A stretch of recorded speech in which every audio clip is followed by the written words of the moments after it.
I està tan dissimulat que quan dic això, no exageris, no hi ha llibertat. No hi ha llibertat. No eduquem per ser lliures. Eduquem per omplir, diuen, aquest és el programa, el nen ha d'estudiar aquest programa i si el nen és capaç de memoritzar-lo i repetir-lo igual a l'examen, haurà triomfat i si no serà un fracassat escolar. Però això no és educar. No eduquem en valors, no eduquem en tot el que he dit abans, no eduquem emocionalment. L'art, que és el més important pel ser humà, que és el que ens fa més lliures i creatius, és una cosa marginal. O en tot cas el nen farà una assignatura extraescolar a la tarda i tocarà el piano. Que no. Qui ha dit que és més important matemàtiques que tocar un piano? O pintar un quadre? Però qui ho ha dit? O sigui, és una obsessió. I en canvi es discuteixen les hores de matemàtiques, les hores de física, les hores de gramàtica. I les hores d'educació humana, quines són? Doncs això és fonamental. Torno al tema, dic com hauríem de... Bueno, el tema cultural, el tema polític, ja dic, el tema polític, si tots som diferents, haurem d'estar d'acord que perquè visquem en pau tots hem de tenir els mateixos drets. Una cosa és que tots siguem diferents i puguem desenvolupar la diferència amb creativitat a nivell cultural, però a nivell de drets socials hem de tenir els mateixos. De fet, als anys 50, després de la Guerra Mundial, dolorosa Guerra Mundial, que sembla que a vegades els haguem oblidat, es va fer la Declaració Universal dels Drets Humans. S'ha oblidat, ha quedat de banda. No s'ha respectat. Avui només parlem dels drets dels consumidors, perquè no interessem com a éssers humans, interessem com a consumidors. I això sí, com a consumidor, com algú et vengui alguna cosa i tens dret a reclamar i tens uns drets i aquí et protegiran, perquè el consum, la producció, això és importantíssim. Però els drets humans s'estan vulnerant. S'estan vulnerant de manera miserable a nivell d'economia, d'explotació infantil. Repeteixo, seqüestren més de 300.000 persones a l'any per prostitució. I això se sap, el tràfic de drogues.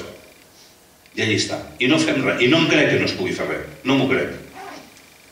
Doncs aquest és l'àmbit dels polítics, protegir això. I espero amb ganes que surtin noves generacions de gent jove, igual que avui estem parlant de manca ètica, o encara no, però parlaré si no m'enrotllo massa. Espero que surtin polítics joves insubornables, incorruptibles, que facin una política ètica. Que siguin... En sortiran, estic segur, si els eduquem correctament. El tercer àmbit, l'àmbit econòmic. Què hem de fer en l'àmbit econòmic? Fixeu-vos que el primer he dit, som tots diferents, per tant, llibertat, el que es doni la gana. En el segon, tots hem de tenir els mateixos drets, per tant, en el segon àmbit, l'important és la igualtat. Però hi ha un tercer àmbit de la vida social, l'àmbit econòmic, en el que ens mostra que els éssers humans tots som necessitats. Ens necessitem uns als altres. Aquesta és la base de l'economia. No som autosuficients, els éssers humans. Hi ha gent que diu que sí, que s'anirà a un poble, jo tindré un hort, una cabra, un no sé què, jo viuré sol. Bé, doncs el Robinson Crusoe, però pot fer un, però no és viable en aquest món actual. Ens necessitem. I el primer que hauríem de fer en l'educació i a l'economia és canviar el concepte de treball. Treball no és allò que faig per guanyar diners. Això hauríem d'ensenyar als nens que són petits. Mira, tu treballes perquè com que tu tens capacitats que no tenen els altres, amb el teu treball tu ajudes a satisfer les necessitats dels altres. Això és treball. Cada un, amb el seu treball, ajuda els altres a que estiguin millor. Després, a final de mes, t'han de donar un sou per viure. Però és diferent. No pots vendre el treball per un sou. Un ha de tenir un sou digne, però el concepte del treball va més enllà d'això. És a dir, tu ets útil als altres. I això significa que potser la vida, en més un moment, per exemple, com aquest, complicat, que tu no pots triar el millor treball que t'agradaria. Això està passant a moltíssima gent. Gent que és arquitecte està treballant en un bar de camarer. O gent que és matemàtic i està en un ajuntament fent de funcionari. Segur que coneixeu exemples d'aquests. Però llavors tens dues opcions com a ser humà. Una, ser lliure i dir, els altres depenen de mi i fer aquell treball com diu el poema de Joan Maragall, té un poema preciós que parla d'això, que no ho puc recitar a memòria però no el recordo, però ve dir alguna cosa així, com que tot allò que fas a la vida, des de la pedra que piques, del clau que claves a la paret, de tot allò que fas, diu, fes-ho com si d'això depengués el destí de la humanitat, diu, perquè realment en depèn. I és així, perquè tu un dia vas a l'Ajuntament a demanar un paper i et pots trobar un impresentable que t'està amargant la vida, que t'està posant dificultats, com ens ha passat a nosaltres, volíem obrir una oficina a Granada i després de 3 mesos i mig a ningú li havia donat la gana de passar l'expedient amb un tècnic perquè ens digués si podíem obrir l'oficina o no. Però no us penseu que tenien molta feina, és que no els donava la gana. Probablement diran, total, pel sou que em paguen estic amargat la vida, doncs que fotin. Però quina culpa en té la gent? Tu et pots enfadar a un altre nivell, però el servei que tu dones a la humanitat, fes-ho bé. I si ets un cambrer, serveix allò bé. I a mi em va passar un dia, per exemple. Un dia vaig aixecar, jo m'aixeco sempre amb bon humor, normalment, soc una persona molt alegre i tal, i m'aixeco bé, però un dia vaig aixecar una mica així, aquests dies foscos, vaig entrar en un bar a demanar un tallat, i un tallat. I una senyora molt amable que veia allí, uns 40 i pico d'anys, amb un somriure, hola, bon dia. I perdoni, bon dia, un tallat, sisplau. I em va preparar un tallat, hosti, només s'entenia que servia un tallat, però podia fer un tallat com els bars que fan així, que posen un tallat que mires i dius, hosti, no tinc nassos de veure-m'ho, una cosa fosca, uf.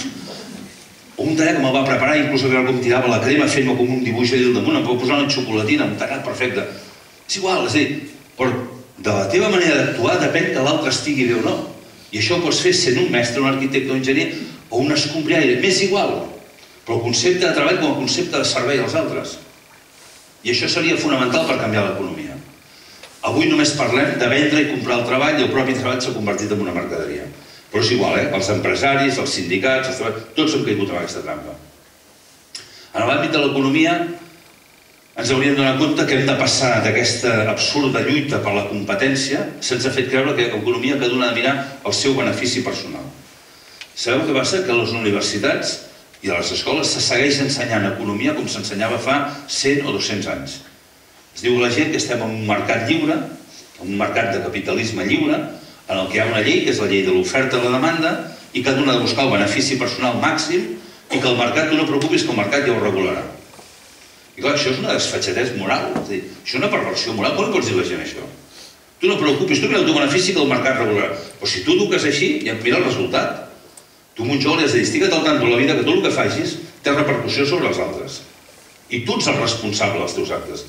Procura que tot allò que facis no sols no faci mal, sinó que sigui útil als altres. Tu ets el responsable dels teus actes, no el mercat. El mercat no existeix.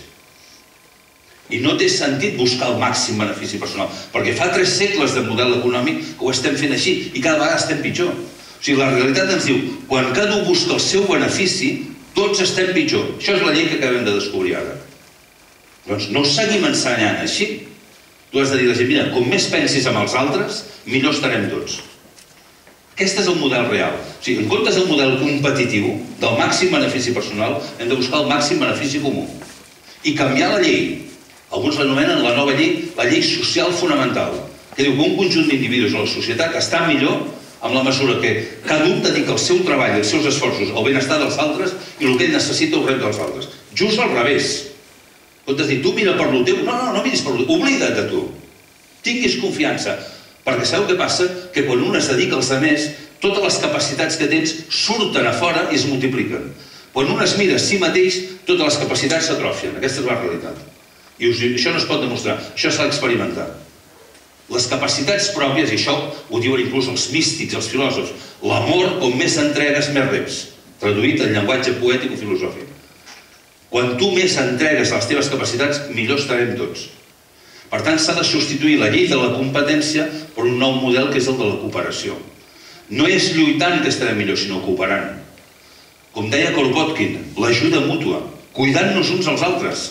Des de petits a l'escola, els nens de 6 anys cuidant els de 3 i els adults cuidant els que tenim al costat. Tothom preocupat del seu problema, mirant-nos al malic, i al costat tens una persona que té un problema que tu podries ajudar. Ui, que malament que està tot, però sí que et podries ajudar tu i no et costaria gaire. Però estem només mirant-nos a nosaltres mateixos. Jo, mi mateix, amb els meus problemes, ui, pobre de mi. Pots mirar del costat i què puc fer pel que té al costat?